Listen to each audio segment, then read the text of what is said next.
Hey guys, what's up? Now this is the type of personal subject that I really want to discuss or share with you guys. I'm trying to read a bit of script because I've written down a lot of it because it's so personal for me and I have such a strong opinion about it. So excuse me if I don't look too much into the camera. Let's talk about ADHD and Ritalin. So everyone kind of understands or know what ADHD is. It stands for Attention Deficit Hyperactive Disorder. And I kind of understand what it does to your brain, but I'm not a doctor, so I won't try to explain something where I'm prone to make mistakes. So everyone knows at least someone or have heard of someone who has this disorder, or ADD, which is more mental than physical. And there's this stigma about ADHD, about how every kid these days who is a bit hyperactive is immediately someone with ADHD. And there's an over-diagnosis of kids who may not even really have ADHD. Now, I've read some reports and I will post links to them in the description. But in 2011, 6 years ago, 11% of children between 4 and 17 were diagnosed with the disease. And 4.2 million kids are taking psychostimulants like Ritalin. And that is super scary for me because psychostimulants like Ritalin are not some easy drugs. They have heavy implications, and I will share all my experience with Ritalin and I'll share them in the later segment of the video. But these drugs are no child's play, no pun intended, and yet everyone is stuffing their kids full with them. But what is ADHD? Well, I can share you my experiences with it throughout my life and how I dealt with it. For me, it began at a really young age. Of course, I was a bit more active than other kids were. And even if people say that when you have ADHD that there's something wrong with you, now that's horse and bullshit. For me, this is how I am and how I live, and it may have caused some sort of struggles throughout my life, but I don't see that as being something wrong with me. It may be wrong if you look at the current social stigma, then yes, but no. But I'm getting a bit off track. So I was, I guess, 13 or 14 when my mother took me to see a therapist. Now here in the Netherlands, if you want to have medication for ADHD, then you first have to be subjected to some tests conducted by a therapist.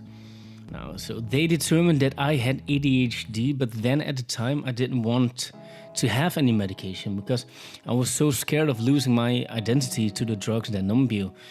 So I just did and I lived my life. To explain to you guys how it feels to have ADHD, well, it has many sides. For one, I'm always busy with thinking about everything. This for me is also a creative outlet. When I finish making a YouTube video, I immediately think of everything that can happen, like the views, the likes and such. And I always think of things to do or things that would be fun to do. And one of these things that I always wanted to do was to start a YouTube channel, even though I have a really noticeable English accent like you can hear now. That may put some people off, but I still had to do it to still there's hunger inside of me, and when I don't do it, it only gets bigger. Now if I don't do something that I want to do, then I get this huge craving of doing it anyway. And there we also found the low points. I always get pumped to do something, but then on the brink of doing it, I suddenly can't find the motivation to finish it. And the same goes for these scripts. I start writing with so many ideas, but when I find out that it takes longer than I want to, I just can't muster up the effort to finish it properly. This also indicates the name of the channel, Lazy Dutch. Finishing things is so hard to do because the brain just doesn't care anymore. It doesn't get rewarded enough to finish a task. Now, other times I really have trouble keeping up social contacts because my brain just doesn't see it as rewarding. I always want to make new friends and I forget my old friends. Other times I have these bursts of emotion and energy during the most stupid situations. In conversations, I love to have the word and the attention on me. And when people are talking, I just start talking over them and say stupid things without even thinking if it's normal or that I'm maybe hurtful to people. And that kind of sucks, because I have mostly no control over these kinds of bursts, and they just happen. I can't sit still and I always need new impulses to keep myself entertained. So when I was 25, my higher-ups at work were asking me, why are you so hyperactive? Now, I'm a casino dealer, and in my field of work, self-control is well, kind of a good thing. They didn't then know yet that I had ADHD, so I went to the doctor and I said, okay, doc, I want to try Ritalin. Because at that point in time, I truly felt that it hurt my ability of doing my work well. And I love my work, so I wanted to do everything that I could do about it, even if that meant possibly giving up my personality and myself. So enter Ritalin. This was on the verge of me having this new course for the game roulette.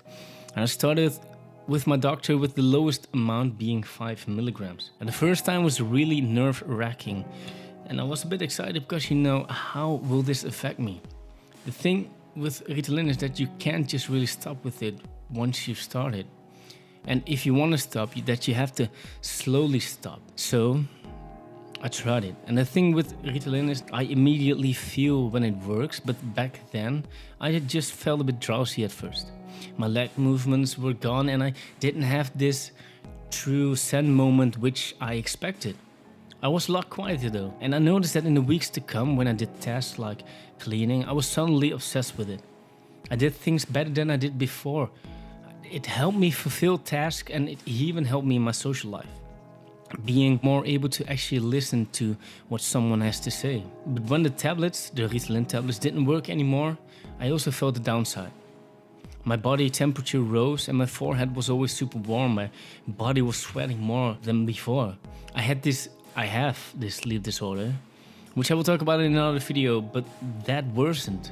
It affected almost everything. When the Ritalin wore off, I felt addicted, wanting to take more to feel that high again.